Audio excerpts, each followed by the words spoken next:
What is good? It's your boy Ty back here with another video. And in this video today, guys, we're going to be going over the NBA 2K23 MyTEAM Iceberg and basically be talking about what this means, what it is, and the breakdown of each specific tier. Now, I do got to give a massive shout out to Totally Not Alex. Here's the deal, guys. He came up with this MyTEAM Iceberg and even wrote a basically paragraph explaining each and every one of these things. So a person like me, this is easy for me because Totally Not Alex did it. Basically did it all. So massive shout out to him. He's been doing it for multiple years. So again, massive shout out to him. So kind of how this works. Tier 1 is the tip of the iceberg. Everybody should know everything at the top. Then as we go down, at least through the next two, that's where people, don't know so much about. So especially that middle tier, as it appears right here, people don't know anything about. The fourth tier is specific to everything to do with the bans. And then the fifth tier is just other controversy type of stuff. Let's start off with Triple Threat Online Co-op. Everybody obviously knows what that is. I mean, I don't think Triple Threat Online Co-op got any really negative reviews behind it. The only negative thing I can think of with Triple Threat Online Co-op is that the LeBron James takeover event this week, you do not get those packs for completing Triple Threat Online Co-op, and that kind of makes me a little irritated, makes me a little mad. But that's really the only negative thing I can think about it. Everything else, to me at least, is positive with co-op. Obviously, Clutch Time Offline, it seems like it's been out forever, but it just got introduced. The thing I like about Clutch Time Offline is you could AFK it. I don't like Clutch Time Offline that much, don't play it. But let's say I have to go like upstairs to make a quick lunch or something. I'll load it up, player lock on the shooting guard, and come back to a win. Green or miss, everybody knows about it. I'm personally not the biggest fan of green or miss, but it's obviously in the game this year, and it kind of split reviews. Some people love it, some people hate it. I'm personally not a big fan of it. Prize Wells added to my team. I personally like them. Obviously, people became more and more knowledgeable about them as time went on. Obviously, decent way to make MT, but again, it's really hard because everybody basically knows about them now. KPJ base, the best base for guards, at least in my team. Everybody has it. All the end games have it. We'll talk about it with the end games, our skins down there below. Exhibition, another thing that everybody obviously knows about. I like the exhibitions.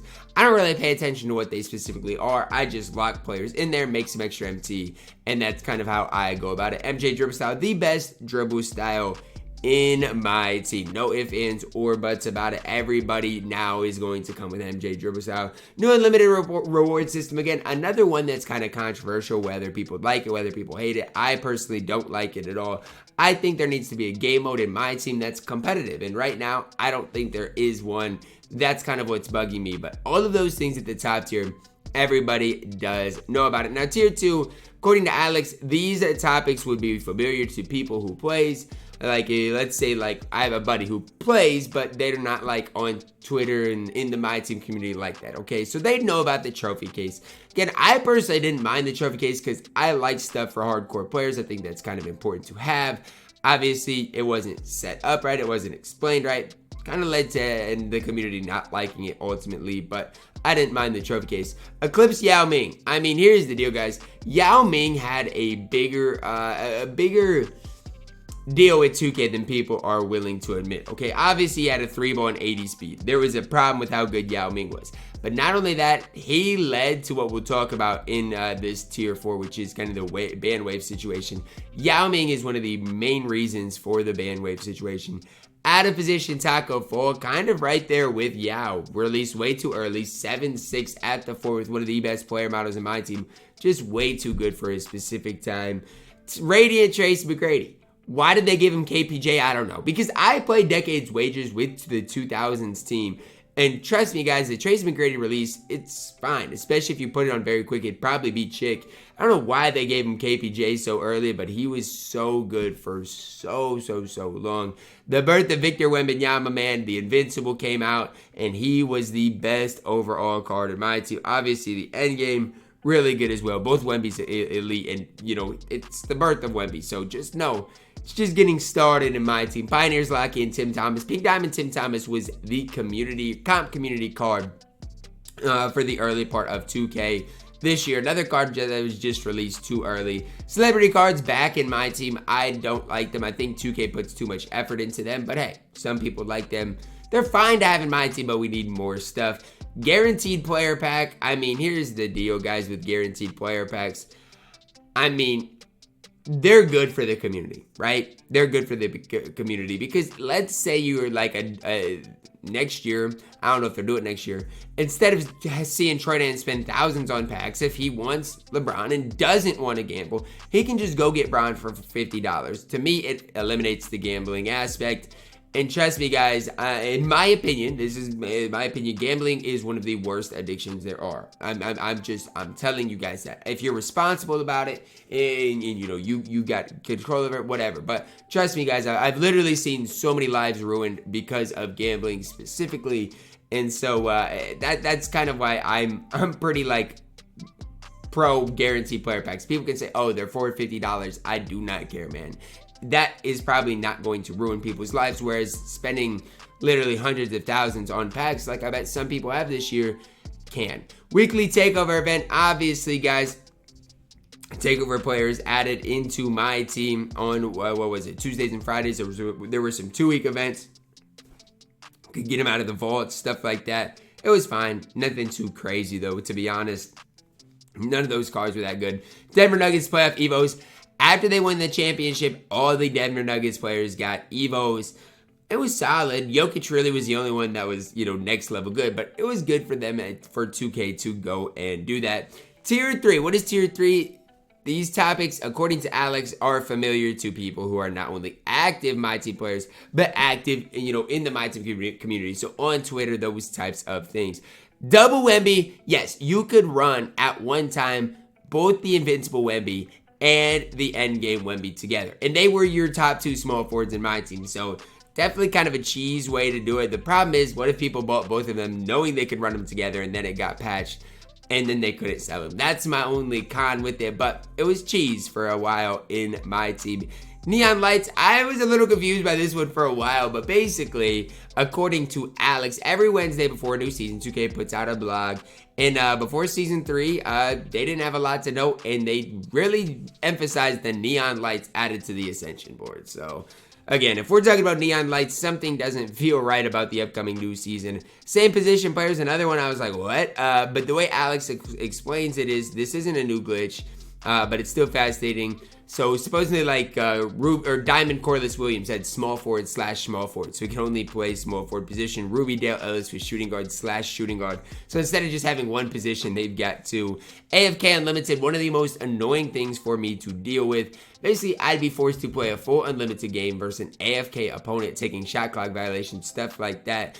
Again, one of the most annoying things, not even shot clock violations. It wasn't even that, because they would just player lock on the shooting guard or whatever, but if they throw it to the shooting guard, they would not move. Again, one of the most annoying things to deal with in general, and that kind of goes hand in hand with the toothpick controller. So after that got patched, people would start taping. They're basically using a toothpick to make their player move so they wouldn't get kicked from games.